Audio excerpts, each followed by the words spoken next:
Hey Internet, my name's Becca and I'm one half of the Golden Duology, and today we are going to be doing the Finally Fall book tag, and I was tagged in this by my best friend Garrett, who is the other half of the Golden Duology.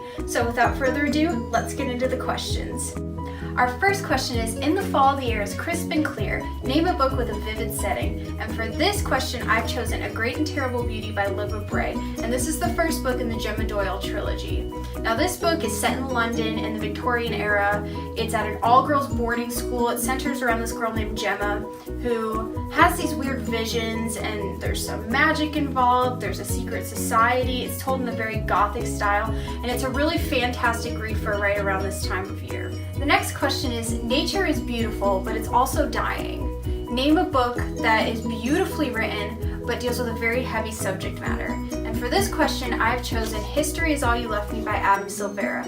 And this book was a really recent read for me, and I loved it. It's the first book by Adam Silvera I've ever read, and his writing is so gorgeous. It centers around this boy named Griffin, who's mourning the loss of his first love, Theo.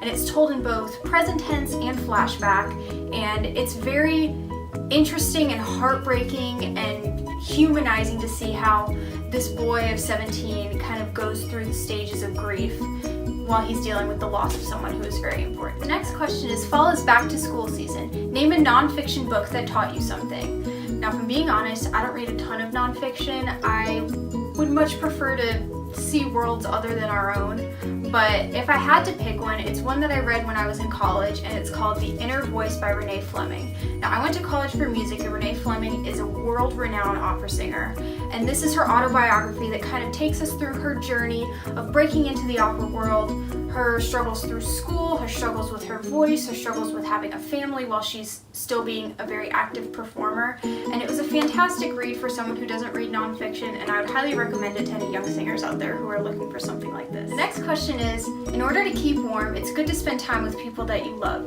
Name a fictional family, household, or friend group that you would love to be a part of. Now, this was not a hard choice for me at all. It has to be the crew from the Heroes of Olympus series by Rick Riordan. Now, for those of you who haven't read the series, although I doubt that's very many of you, it's the follow-up series to Percy Jackson and the Olympians. Now, Rick Riordan is a phenomenal writer. You know, these are technically marketed as children's books, but I'm 23 and I enjoyed them just as much as I'm sure a 12-year-old would. He's hilarious, he's funny, he's heartwarming, the characters are so good, and if you loved Percy Jackson and the Olympians, you're definitely gonna love this one, and I highly recommend it to everybody. The next question is, the colorful leaves are piling up on the ground. Show us a pile of fall-colored spines. Now for this question, I have chosen these 5 very beautiful, very lovely spines. Starting from the bottom, we have City of Fallen Angels by Cassandra Clare, followed by Illuminae by Jamie Kaufman and Jay Kristoff. Then we have Turtles All the Way Down by John Green, which is also my current read. Then we have Ready Player One by Ernest Cline. And finally, Lola and the Boy Next Door by Stephanie Perkins. Next, we have Fall is the perfect time for storytelling by the fireside. Name a book with a storytelling element. And for this one, I have chosen Fangirl by Rainbow Rowell, which is one of my all-time favorite books. I just finished my reread of it, and I forgot how much I loved this book. It was just so good. I relate to Kath so much. And as we all know, because I feel like most of us have probably read this book, Kath writes fan fiction for kind of like this world's version of Harry Potter, and all throughout the story there are clips from her fan fiction and also from the Simon Snow books in which her fan fiction comes from. So this is a phenomenal book. It's a great book for fall. I feel like it's just so fluffy and cute, and I think everybody should read this at least once in their life. Next we have The Nights Are Getting Darker. Sure, a dark, creepy read. And for this one, you're getting 2 for 1 because I couldn't make up my mind between these two. So first we have The Girl Who Loved Tom Gordon by Stephen King, and this is my all-time favorite Stephen King novel. If you've never read one, this is a really good one to start with. It's really short. It follows the story of this girl named Trisha who gets lost in the woods, and she feels like she's being followed. If that's not creepy, I don't know what. The next book I chose was 172 Hours on the Moon by Johan Harstad. I really hope I'm saying that right. I think he's Norwegian. I'm sorry if I'm butchering your name.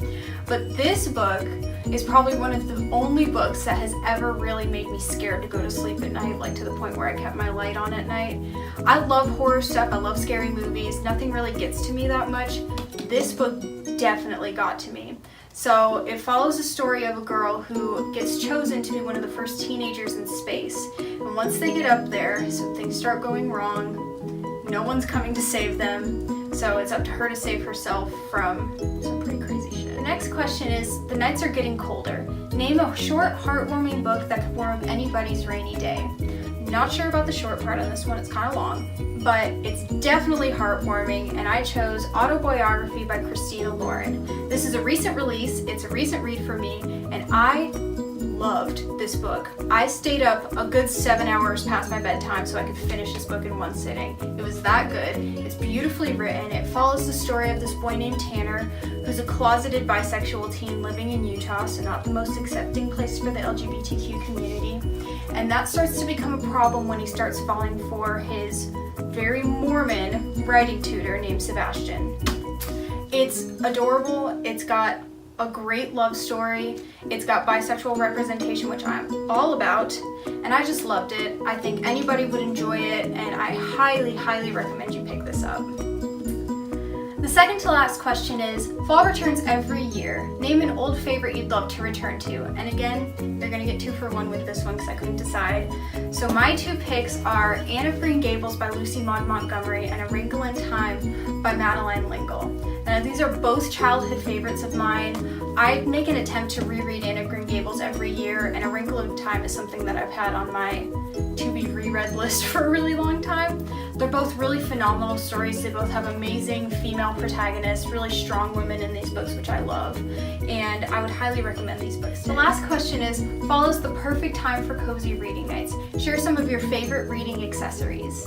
And for this one, I'm gonna have to go with my Leaves candle from Bath & Body Works, my noise machine, and my Papasan chair. For those of you who don't know what a Papasan chair is, it's this big, round, squishy, comfortable chair that is perfect for reading. It's perfect for putting your feet up or taking a nap or whatever, and I love it. So that's it for me, guys. I'm gonna go ahead and tag each and every one of you. If you want to do this tag, totally do it. Everybody loves fall. It's everybody's favorite time of the year. I love sharing these books with you. I hope you guys enjoyed this.